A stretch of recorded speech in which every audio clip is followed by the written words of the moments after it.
பலத்த சேதத்தை ஏற்படுத்திய ரமல். வங்க கடலில் உருவான ரமல் புயல் நேற்று வங்கதேசம் அருகே கரையை கடந்தது. இதன் காரணமாக அங்கு கடுமையான சேதம் ஏற்பட்டுள்ளது. இடி விழுந்து ஒருவர், மரம் விழுந்து என 6 பேர் பலியாகி உள்ளனர். மொத்தம் 2140 மரங்கள் வேருடன் சாய்ந்தன. 337 மின் கம்பிகள் கீழே விழுந்தன.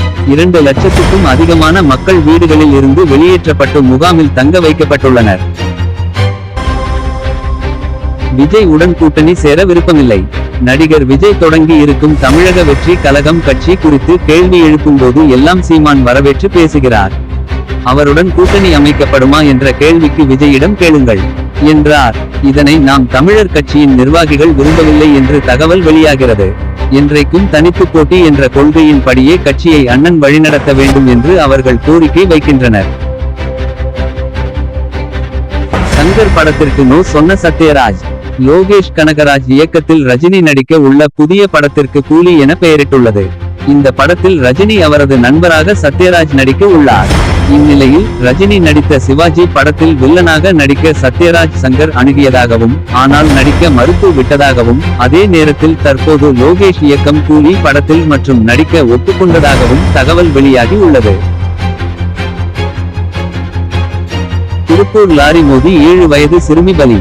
திருப்பூர் மாவட்டம் தாராபுரம் வெஸ்ட் நகர் பகுதியில் உள்ள அம்மன் நகரில் வசித்து வருபவர் ராஜ்குமார். இவரது 7 வயது சிறுமி தர்ஷிகா சாலையை கடந்து உணவு தின்பண்டங்கள் வாங்கிவிட்டு மீண்டும் வீடு செல்வதற்காக சாலை கடக்க முயன்றார்.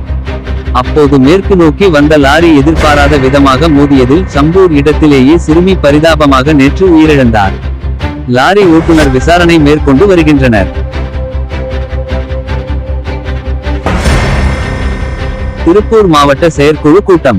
திருப்பூர் திமுக வடக்கு மாவட்ட செயற்குழு கூட்டம் இன்று மாலை நடைபெறுகிறது.